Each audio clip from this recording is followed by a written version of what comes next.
오늘 영상은 한국어로. 이거는 갑자기 만들까 해서 주제를 정한 그런 영상이에요. 이 서류들이 보이시나요? 제가 지난번 영상을 만들면서 오디션 질문 관련한 영상을 만들면서 그리고 또 INTJ 영상을 만들면서 야외에서 찍었잖아요. 막 소리 지르는 것처럼 촬영이 된 것 같고 또 내용도 똑바로 해! 막 이런 거 물어보시다가 연습이나 해! 막 이렇게 화낸 것 같이 그냥 괜히 기분이 그래서 마음이 좀 안 좋았어요. 마음이 좀 걸렸고 뭔가 그래도 꿈을 이루려고 어떤 것이든 좀 좋은 정보가 있을까 해서 이제 오신 분들도 있을 텐데 자라나는 꿈을 막 이렇게 하면 안 되죠. 그래서 오늘 영상은 조금 도움이 많이 되는 영상을 만들어 보고 싶었어요. 그래서 제가 정말 오랜만에 뒤져가지고 책장을 뒤져가지고 이거를 찾았는데 이게 제 계약서 묶음이에요. 오랜만에 보니까 굉장히 새롭네요. 나 무슨 우리나라 기획사 계약서 콜렉터처럼 실제로 데뷔를 하신 분들도 있고 가수 경력으로 치면 제 연습생 경력보다 훨씬 긴 분들도 많으시겠지만 계약서를 이렇게 다채롭게 수집을 하신 분들도 있을까 싶습니다. 그래서 오늘은 전속계약서 쓸 때 유의하면 좋을 부분들 그리고 또 해약을 할 때 유의를 하면 좋을 부분들을 한번 살펴보도록 하겠습니다. 와, 네. 이거는 엠넷이고 이게 이제 로엔. 오, JYP. 이거는 약간 이 종이색 자체가 철 다 녹슬고 스테이플러 다 녹슬고 이 종이색 자체가 다른 것들은 흰색인데 JYP는 지금 20년 전이잖아요. 미색으로 바뀌었어요. 잠깐만, 또 오랜만에 보니까 반갑다. 여기 그 저희 영재육성 같이 방송했던 친구들 핸드폰 번호를 다 적어놨어. 011, 016 이렇게 이걸로 시작하고 그리고 밑에 진영 오빠가 오후 12시 이후에는 시영 오빠 핸드폰으로 연락을 달라고. 시영 오빠 핸드폰을 또 이렇게 이것도 역시 011. 아 이거 다 보여줘도 상관없겠구나. 지금 이제 011 번호가 아니실 테니까. 어쨌든 정리를 좀 해보자. 이거를 저는 쓰고 들여다보지를 않아요. 왜냐면 사실 계약서를 쓸 때는 아주 꼼꼼히 보지만 쓰고 나서는 연습을 하는 와중에 막 다시 돌아가서 또 보고 그러는 분위기가 아니잖아요. 그러면 안 되는 거죠. 평화롭게 계약 기간 동안 계약서를 들여다볼 일이 없어야 가장 좋은 문서인데 쓰기 전에는 도장을 찍기 전에는 아주 신중하게 검토를 많이 해봐야 되는 그런 문서입니다. 물론 K-팝에 관심이 있으면 이미 잘 알고 있을 수도 있지만 특히 이제 외국인들이 연습생을 하려고 이제 올 때는 조금 더 잘 알아둬야 되는 부분인 것 같아요. 한국 일반 대중들보다 이거에 대한 정보가 좀 더 없을 수 있을 것 같고 찾아봤는데 계속해서 이제 한국의 연예 활동을 위해서 입국하는 외국인들이 늘어나고 있고 해마다 평균적으로 800명 정도가 해마다 새로 입국을 한다고 합니다. 그중에 이제 몇 명이 뭐 계약을 하고 데뷔를 할지는 모르지만 점점 더 많은 분들이 이제 오고 있는 거죠. 그리고 이제는 표준 계약서라는 게 있어서 이 표준 계약서를 벗어나면 무슨 문제가 생겼을 때 이제 연습생 쪽이 유리한 상황이 될 수 있는 가능성이 아주 많기 때문에 보통은 평균 계약서를 따라서 계약을 다들 하고 표준 계약서가 있다는 것 자체를 모르면 이제 나쁜 마음을 먹는 그런 회사에게 부당한 일을 당할 수도 있지만 요즘은 그런 회사는 정말 없는 것 같아요. 하지만 그래도 표준 계약서가 있다는 걸 꼭 알아두시고 표준 계약서가 있지만 표준 계약서를 꼭 따라야 되는 건 아니에요. 표준 계약서에서 만약에 수정이 될 때는 보통은 가수나 연습생한테 유리한 쪽으로 변경이 되죠. 표준 계약서가 있는데 그거보다 조금 더 유리하게 해줄 테니 우리랑 하자 이렇게 얘기를 할 때는 여기서 조금 변경이 될 수 있지만 마지노선이죠. 꼭 지켜야 될 미니멈은 표준 계약서가 있다는 그런 안전한 테두리가 있다는 것 자체가 아주 옛날에 비해서 지금 계약을 하는 데는 훨씬 더 연습생들이나 가수 쪽에 도움이 되는 장치인 거죠. 이 공정거래위원회에 들어가서 이거를 출력을 해왔어요. 이거는 그냥 누구나 들어가서 볼 수 있도록 공개가 되어 있더라고요. 목적, 매니지먼트 권한의 부여, 계약기간 및 갱신. 근데 계약기간이 여기에는 7년이 돼 있어요. 표준 계약서는 7년이 돼 있는데 그 밑에 이제 세부 조항으로 이런 사유가 있을 때는 뭐 계약이 7년이 되지 않았더라도 해지가 될 수 있다. 뭐 이런저런 사항들이 있고 연장이 되는 경우 뭐 군 공부를 한다든지 임신, 출산 등등 아니면 또 을의 책임이 있어서 연애 활동을 얼마만큼 할 수 없다. 그럼 그거만큼 기간이 이제 연장이 되는 부분도 있고 연애 활동 범위라든지 가외 매니지먼트 권한, 의무 이런 것들이 다 구체적으로 나와 있어요. 그다음에 또 이제 연습생, 가수에 대한 의무도 있고 인성교육과 정신건강 지원 조항이 7조에 들어가 있습니다. 그리고 8조는 상표권, 퍼블리시티권, 콘텐츠 귀속. 요게 조금 민감한데 요즘에는 이거에 대해서 변경을 요구를 하는 탤런트들이 더 많아요. 그러니까 예를 들면 같이 유튜브를 만들어서 열심히 콘텐츠를 제작을 하고 올렸는데 계약 기간이 끝났다. 그러면 이제 사실상 계약서상 컨텐츠를 회사한테 주고 나오는 거거든요. 나는 이제 채널도 내 것이 아니고 컨텐츠도 내 것이 아닌데 이거에 되게 민감하다면 처음에 시작할 때 이제 이걸 어떻게 나눌 것인지에 대해서 계약이 종료가 되더라도 유튜브 운영권은 뭐 같이 가져간다든지 아니면 내가 가져올 수 있다든지 이런 거를 이제 내고를 할 수가 있겠죠. 근데 물론 내고를 할 그런 레버리지가 없는데 내가 정말 너무 운이 좋게 이 회사에 들어가는 건데 이거 고쳐주세요 이렇게 하면 안 되겠죠. 모든 계약 상황에서는 나의 레버리지가 얼만큼 있는지를 우선 파악을 하고 내가 이런 요청을 하는 것이 지금 말이 되는지부터 파악을 꼭 하셔야 됩니다. 계약 자체가 날아갈 수가 있으니까 그냥 막 이것도 바꿔주세요 저것도 바꿔주세요 그렇게 하면 안 돼요. 아시죠? 네. 이제 매출이 발생할 시, 이익이 있을 시, 몇 퍼센트를 정산해서 얼마 단위로 지급한다 이런 것들이 있고 권리 침해, 수익 분배 가장 중요한 것 연습생들한테 가장 중요한 조항이 12조 수익 분배에 있는데요. 여기 4항을 보면 이제 매니지먼트 권한 범위 내에서 의뢰 연애 활동에 필요한 능력의 습득 및 향상을 위한 교육, 그러니까 트레이닝 비용이죠. 이거를 원칙적으로 부담한다. 그러니까 회사가 부담을 하는 거예요. 예전에는 그런 경우가 있었죠. 소위 말하는 악덕 기획사들이 우리가 트레이닝을 시켜줄 테니까 월 얼마를 부담을 해야 된다. 그래서 트레이닝 비를 네가 내라. 이런 회사가 있다는 도시괴담처럼 아주 옛날에 그런 일이 있었다는 얘기를 듣기도 했는데 그게 절대 있어서는 안 되는 일이라는 거. 그러니까 돈 달라는 회사랑 계약을 하면 절대 안 된다는 거는 이미 많이 알려져서 많은 연습생분들, 아니면 연습생을 하고자 하는 사람들은 이걸 이제 이미 알고 있어요. 근데 이거가 또 이제 계약서에 있다는 것도 알아두셨으면 좋겠고, 우리 회사 연습생으로 이렇게 계약을 할 테니 연습비를 내놔라 라고 하는 회사는 절대 가시면 안 됩니다. 뭐 확인, 보증, 계약 변경, 해지, 비밀 유지, 분쟁 해결 등등이 있고 부속 합의가 있어요. 이거랑 별개로 추가로 이제 넣고 싶은 내용이 있으면 부속으로 넣을 수 있다. 아티스트와 프로덕션이 계약을 합니다.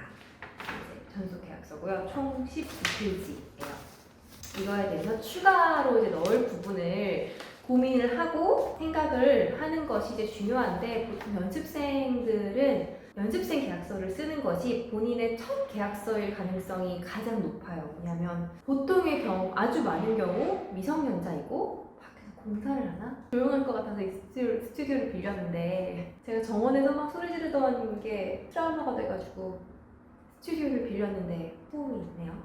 무슨 얘기하고 있었지? 아, 그렇죠. 연습생 계약을 쓰는 게 아마 본인 인생의 첫 계약서일 가능성이 커요. 그렇기 때문에 계약서 자체, 이 포맷 자체를 처음 볼 것이고 이 내용들에 대해서 어떻게 또 문의를 하고 꼭 이렇게 큰 분쟁을 일으키거나 갈등이 있거나 따지지 않더라도 그냥 이건 무슨 뜻이에요? 라고 물어보는 것 자체가 부담이 될 수 있어요. 어린 나이이기 때문에. 그리고 미성년자는 꼭 반드시 국정 대리인과 함께 해야 되니까 그런 부담이 좀 덜하긴 하지만 그래도 이 연예기획사 계약서는 아마 부모님도 처음 써보시는 걸 테니 잘 알고 가셔야 될 것들. 이제 계약기간 변경 가능합니다. 물론 7년 이상으로 하는 거를 원하는 연습생이 있을 수도 있지만 굳이 내가 이 회사에 뼈를 묻겠다, 나는 이 회사밖에 없었다라는 마음으로 계약을 하더라도 정말 어떻게 될지 모르는 거예요. 그리고 막상 안에 들어갔는데 싫을 수도 있고 여기 내 첫 번째 옵션은 아니었지만 우선 내가 여기서 연습생 생활 시작하고 싶다라고 생각을 했더라도 막상 들어갔는데 너무너무 좋을 수가 있는 거예요. 그건 모르는 거니까 계약 기간을 일부러 늘리는 거는 안 했으면 좋겠고, 합의하에 줄일 수는 있죠. 7년 대신 3년이나 5년 이렇게 계약을 하는 경우도 있어요. 그런데 1년으로 해주세요. 이러면은 계약을 하고 싶은 회사가 있을까요? 1년 안에 투자를 해서 데뷔를 시켜야 되는 게 굉장히 빡빡한 스케줄인데 1년을 하겠다는 거는 이 연습생이 1년 동안 트레이닝하면서 다른 곳 알아볼게라고 말하는 거랑 똑같아요. 이렇게 1년을 말하는 것 자체는 그냥 서로 기분만 상하자는 거지 결코 지혜로운 무브는 아니라고 생각해요. 그리고 이제 계약금 보통은 안 줘요. 보통은 없고, 저도 첫 계약서를 쓸 때는 안 받았고 두 번째부터는 받았어요. 그 두 번째 계약을 할 때쯤부터는 저를 계약을 하려는 곳들이 많았고, 그래서 이제 서로 이렇게 우리는 얼마 줄 수 있다, 우리는 얼마 줄 수 있다, 이렇게 좀 더 매력적으로 보이기 위해서 조건들을 걸었던 거죠. 그리고 다음 기획사 이렇게 옮겨갈 때도 이 업계가 크지만 또 작아요. 그래서 얼마 받고 어디를 갔었었는지를 다 알고 내가 왜 나오게 됐는지, 왜 데뷔가 불발이 됐는지 알다 보니까 계속해서 이제 매력적인 연습생이었던 거죠. 저는 계속 계약금을 받고 잘 다녔습니다. 감사하게도 그게 큰 도움이 됐었어요. 왜냐하면 연습 생활을 하면 뭔가 고정적인 시간으로 아르바이트를 계속 한다든지 그러기가 좀 어렵잖아요. 그래서 큰 계약금을 받으면 어느 정도 이제 용돈, 교통비 이런 거가 많이 도움이 되죠. 가수인 경우에는 가수 계약서는 물론 계약금이 있죠. 데뷔를 하고 이제 성공적으로 활동을 하다가 그 계약 기간이 끝나서 다른 회사로 옮겨가는 경우 보통 이제 계약금을 받고 이동을 하죠. 뭐 숙소나 이런 거는 보통 계약서에는 넣지 않아요. 왜냐하면 너무 변수가 많기 때문에 내가 뭐 어느 동네에 있는 몇 평짜리 집을 해준다, 숙소를 해준다, 이걸 계약서에 넣었다가 갑자기 회사 사옥에 이사를 간다든지, 아니면 재정난이 있어가지고 집을 좀 작게 옮겨야 된다든지, 아니면 원래 솔로였지만 그룹이어서 멤버를 추원하다 보니 집을 큰 곳으로 옮겨야 된다든지 여러 가지 변수가 있을 수 있는데 아주 구체적으로 이거를 계약서에 못 박아놓으면 둘 다한테 그렇게 좋지는 않아요. 그래서 이런 숙소 같은 거는 해달라고 요청은 할 수 있지만 그래 해줄게라고 했는데 그럼 계약서에 꼭 넣어주세요 라고 얘기를 하면 그거는 조금 꺼려할 수 있는 그런 입장이에요. 물론 나는 나를 보호하고 내 이익을 챙기면서 해야 되는 게 계약인 것도 맞지만 이게 또 사람 사이의 일이기도 하고 나와 같이 나의 꿈을 위해서 같이 일해주는 회사와 사인을 하는 거잖아요. 근데 내거 이렇게 외치고 이쪽 입장을 전혀 고려를 하지 않는 거는 나한테 좋을 게 없어요. 그냥 제 생각이에요. 그리고 이제 음원 분배, 이제 수익 정산 같은 경우는 퍼센티지, 뭐 기간 이렇게 써 있지만 이 표준 계약서에 숫자가 들어가 있지 않아요. 회사가 넣는 거예요. 아티스트랑 합의를 해서. 그래서 몇 퍼센트를 가져갈지, 실물 음반 판매 한 장당 얼마를 줄지 이거는 이제 약속을 해야 되는데, 예전에는 이제 제가 JYP 계약서를 처음 사인을 할 때만 하더라도 앨범 몇 장당 뭐 얼마, 뭐 한 장에 내가 가져가는 게 얼마 이런 게 더 컸지만 지금 사실상 중요한 건 온라인이죠. 온라인 스트리밍이 퍼센티지를 얼마만큼 아티스트가 가져가느냐. 사실 회사도 그렇게 많이 못 가져가요. 이 스트리밍 회사들이 가장 많이 가져가요. 유통사가. 뭐 멜론, 뭐 엠넷 이런 곳이 거의 반을 가져가고, 이거는 찾아보면 나와요. 거의 반을 가져가고 그 다음에 이제 제작사랑 뭐 이렇게 나누는 건데, 그래서 회사가 아무리 많이 챙겨주고 싶어도 우리가 막 60%를 줄게 그럴 순 없어요. 회사 자체가 60%를 가져가지 않아요. 그래서 이런 거는 보통은 이런 분배이기 때문에 가수가 아주 많이 가져갈 수 없다는 거를 알고 내고를 해야 되고, 그렇다고 막 2%, 1%막 이렇게 그건 또 아니지.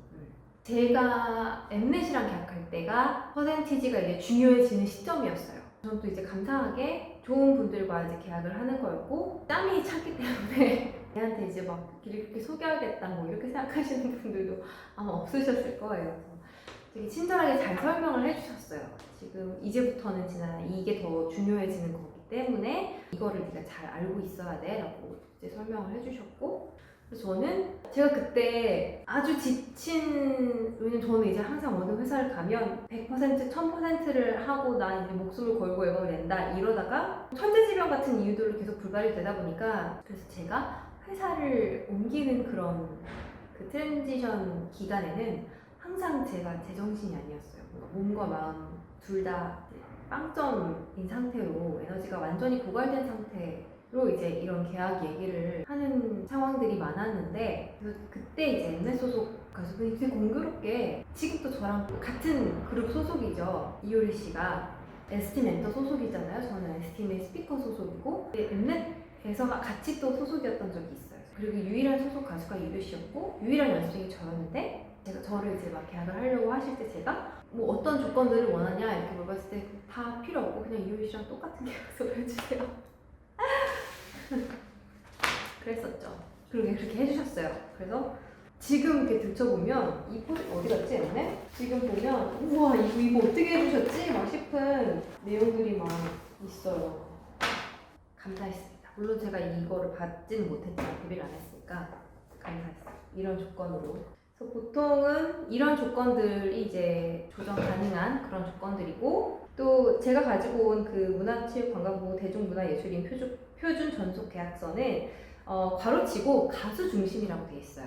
연기자 중심 계약서가 따로 또 있다는 얘기죠. 그래서 연기자가 하고 싶으신 분들은 그 계약서를 또 보시는 게 나을 것 같고, 그거는 제가 본 적이 없기 때문에 막 아주 다르지는 않겠지만 그거는 잘 몰라요. 그리고 또 이제 연기랑 가수를 처음부터 두 개 다 하겠다라고 하시는 분들은 두 개를 다 잘 참고를 하셔야겠죠. 자, 이제 해지서 쓰는 법을 알려드리겠습니다. 나 이거 하면 뭔가 계속 현타가 오네? 해지서를 또 나만큼 써본 사람이 있을까? 이 경험을 바탕으로 여러분들에게 꼭 도움이 되었으면 좋겠어요. 자, 가장 중요한 거, 해지서를 쓸 때는 위약금 여부가 가장 중요하죠. 계약서에 을 잘못으로 계약이 깨지거나 했을 때 당연히 청구를 할 수 있도록 또 회사 쪽을 보호하는 장치도 물론 있겠죠. 투자를 이렇게 열심히 아낌없이 했는데 얘가 막 사고를 쳤다거나 설명할 수 없는 피해를 회사에 끼쳤다거나 해서 계약을 해지해야 되면 그걸 이제 쓴 거는 주고 가야지. 이런. 그래도 막 10배를 물어낸다 뭐 이런 건 또 부당해요. 그거는 또 아니에요. 이거는 해지서는 해지해약을 하는 상황이 또 전부 다를 수 있기 때문에 그거를 잘 얘기를 해야 돼요. 만약에 내가 일방적으로 잘리는 거다. 그럼 보통 그냥 보내주세요. 우리랑 같이 할 수 없을 것 같고 다른 데서 잘 했으면 좋겠다. 안녕 이렇게 보내주시면 위약금 내용 없이 그냥 이제 가는 걸로. 근데 이제 내가 먼저 나가고 싶다. 근데 이게 그냥 내 변덕, 전 이제 이 회사가 싫어요 이렇게 해서 나가는 게 아니라 상호 이제 이해가 될 만한 합당한 상황으로 이거는 정말 아닌 것 같다. 저를 보내주시는 게 맞는 것 같다 라고 얘기를 해야 되는 그런 상황이 왔을 때는 그러면 다 쓴 거 내놓고 가 라고 하는 나쁜 회사가 없어야 되는데 그런 회사가 있을 수도 있어요. 어쨌건 이런 거는 잘 얘기를 해서 반반 부담을 할 것인지 뭐 이런 상황을 생각을 했을 때 안 받는 게 맞다고 생각한다 뭐 이런저런 얘기가 있겠죠. 그리고 또 그런 것도 있어요. 회사를 팽승한다 그러죠. 이미 나를 데려갈 곳이 생겼어. 그래서 이제 얘기를 하는 경우, 물론 이걸 비밀로 할 수도 있어요. 보통 어떻게든 알게 돼요. 그래서 그냥 회사끼리 얘기를 하는 경우 더 깔끔할 수도 있어요. 나는 빠지고 우리가 뭐 얼마를 페이를 하고 데려가겠다라든지, 뭔가 스포츠 세계에서 선수들 트레이딩 하는 것처럼 그렇게 진행이 되는 경우도 있고, 그리고 위약금의 금액을 조정하는 거에 있어서 여러 가지 요인들이 이제 영향을 미칠 수 있는데, 가장 센 거는 이제 연예계 활동 금지죠. 위약금을 한 푼도 안 물고 나가는 대신 나는 이제 더 이상 연예 활동을 어떠한 곳에서 어떻게 해서든 하지 않는다. 이걸 약속을 하고 나가면 한 푼도 안 주고 나가도 돼 라고 하는 그런 회사들도 있는데, 조금 글쎄요, 저는 막 never say never 이런 주의이기 때문에 사람 마음이 언제 바뀔지도 모르는 거고, 이게 아주 큰 상처로 남아서 한참 힘들었지만 그게 극복이 되면 나중에 다시 하고 싶을 수도 있는 거고 모르는 거잖아요. 절대 안 한다 이런 말을 함부로 하는 건 조금 근데 정말 절대 안 하겠다 이렇게 마음을 먹고 그거를 지키는 사람들도 많아요. 제 주변에 되게 많아요. 이 계약서를 쓰고 나와서 행복하게 잘 사는 분들 아주 많아요. 그럴 땐 미련 없이 이렇게 쓰고 나가시면 됩니다.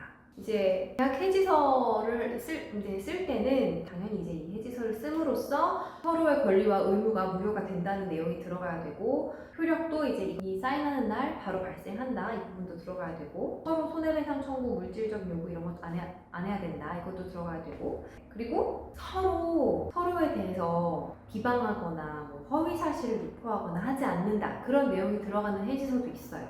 그게 찔려서 그거를 넣는 회사들도 있고 나한테 잘못한 게 있기 때문에 그냥 이제 우리 헤어지는 마당에 어디 가서 얘기 안 해줬으면 좋겠어 라고 이렇게 넣는 회사도 있고 그냥 혹시 모르니까 그냥 넣는 회사도 있고 계약 해지서는 보통 짧아요. 한두 장으로 이제 끝날 수 있는 그런 내용이에요. 그리고 이제 외국인의 경우 이거는 이제 다른 건데 제가 이거를 준비를 하면서 막 찾아보다가 뭐 어떤 회사는 연수생 계약을 하는데 뭐 여권을 뭐 압수를 했다든지 신상을 어떻게 이렇게 리미트하는 여러 가지 행동을 한 나쁜 회사들이 있다는 그런 기사를 여러 번 봤는데 그러면 안 돼요. 네.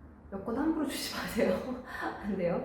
그리고 또 부당한 계약서를 내가 모르고 체결을 했다. 근데 그거를 이제 뭐 변호사를 가서 상담을 받는다든지 내용 증명을 보낸다든지 소송을 한다든지 했을 때 계약서 내용 누설하면 안 된다는 조항이 있거든요. 근데 그거를 협박을 하는 회사가 있다고 또 이제 기사를 봤어요.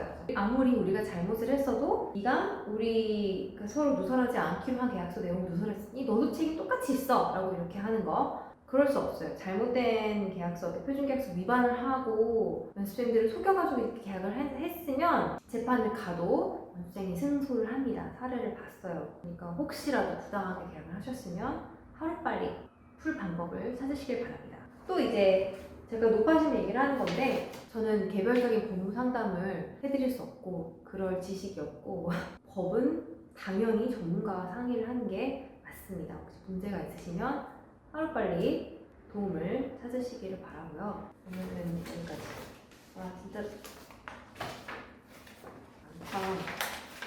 여러 가지 생각이 들어요. 왜냐면 이게 막 2000년대 초반 그리고 막 그렇다 보니까 그리고 글씨도 보면 제 막 21살, 25살 때 글씨책 이렇잖아요. 진짜 어렸을 때 중요한 인생 결정들을 내가 많이 내렸구나 라는 생각이 들고 또 한편으로 다행인 것은 정말 망설임 없이 꿈을 향해 돌진을 했고 큰 일 없이 잘 나왔구나 무사히 나왔구나 라는 생각도 들고요. 아무튼 오늘 내용이 조금이나마 가수의 꿈을 키우시는 분들 연수생 계약서를 쓰고 싶어 하시는 분들에게 도움이 되었으면 좋겠습니다. 네. 뭐 연수생 계약이 아니더라도 모든 계약서는 신중해야 돼요. 여러분 네. 꼼꼼하게 읽어보시고 표준 계약서랑 비교해보시고 나를 얼마큼 원하느냐 내가 얼마큼 가고 싶으냐 여러 가지 상황들 내 상황의 특수한 변수들 요인들을 잘 생각을 해서 바꾸고 싶은 것들 조정하고 싶은 것들 얘기를 잘 하시고 사인하기 전에 궁금한 거 다 물어보시고 완벽하게 이해가 되고 오케이가 됐을 때만 꼭 사인을 하시도록 조언을 드리고 싶어요. 네. 오늘은 좀 이렇게 행복하게 끝날 수 있어서 너무 좋아요.